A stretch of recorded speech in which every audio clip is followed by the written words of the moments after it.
தாய்மார்களே, இந்த விழாவை கண்டன ஆர்ப்பாட்டத்திற்கு வருகை தந்திருக்கும் அனைவரையும் வருக வருக என வரவேற்கிறேன். மேலும் ஒரு முறை தமிழக பேரரசு கட்சியின் மாநில பொதுச் செயலாளர் கௌதமன் அண்ணன் அவர்களையும் மற்றும் தமிழ் பேரரசு கட்சியின் அவை தலைவர் வழக்கறிஞர் சரவணன் அவர்களையும் மற்றும் மக்கள் காவலர் அரியலூர் மாவட்டத்தின் மக்களின் பாதுகாவலர் கு முடிமன்னன் ஐயா அவர்களையும் இந்த போராட்டத்திற்கு வருகை தந்த அனைத்து பொதுமக்களையும் வருக வருக என வரவேற்கிறேன். இந்த போராட்டம் ஒரு மிகப்பெரிய எழுச்சி அன்னைக்கு இருக்க காரணம் முடிமன்னன் ஐயா அவர்கள் தலைமையில எடுத்த ஒரு முன்னெடுப்பு. அதாவது ஒவ்வொரு முறையும் மக்களுடைய குரல் ஒடுக்கப்படும் போது ஒரு மனிதன் அங்கிருந்து எழுந்து வரணும், அவனுக்குள்ள இருக்கிற ஒரு உணர்ச்சி இங்க ஒரு மாபெரும் போராட்டமோ மாபெரும் எழுச்சியோ ஒரு புரட்சியோ.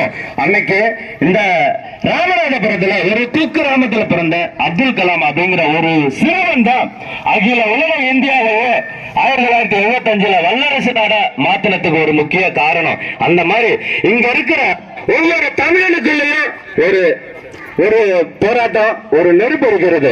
அதை நம்ம முன்னெடுத்து ஒவ்வொருத்தரும் ஒன்று இணைந்து நம்ம போராடணும். இதுல முக்கியமா சில கோரிக்கை சொன்னாங்க, அதை ஷார்ட்டா சொல்லி நான் முடிச்சுக்கிறேன்.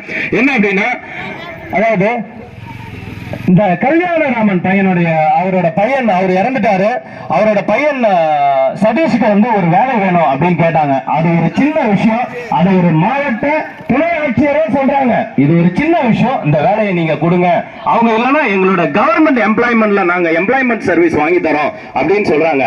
ஆனா ஒரு மாவட்ட துணை ஆட்சியருக்கு இருந்த ஒரு மனித நேயம் மனிதாபிமானம் கூட இந்த ஆலை நிர்வாகத்திற்கு மண்ணையும் பொன்னையும் கொடுத்த இந்த ஏழை விவசாயிகளுக்கு இல்லைன்னா அதை நம்ம அப்படியே விட்டுட்டு போகக்கூடாது.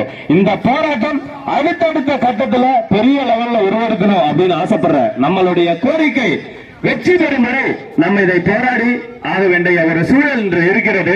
அதுதான் இன்று இருக்கிற அரசு அதிகாரிகளும் அரசாங்கமும் இப்படி ஒரு அராஜக நடவடிக்கை எடுத்திருக்கிறது ரொம்ப வருத்தத்திற்கு வேதனைக்குரியமா இருக்கிறது.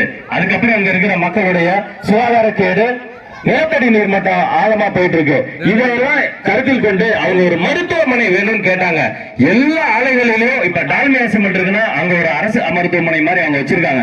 அதே மாதிரி இந்த ஆலை நிர்வாகம் எந்த ஒரு மருத்துவமனையும் கொடுக்க மாட்டேன், என்னுடைய அடக்குமுறையாலையும் ஆணவ போதையாலையும் பொதுமக்களை நசுக்கி ஒடுக்குவேன் அப்படின்னு செஞ்சிட்டு இருக்காங்க.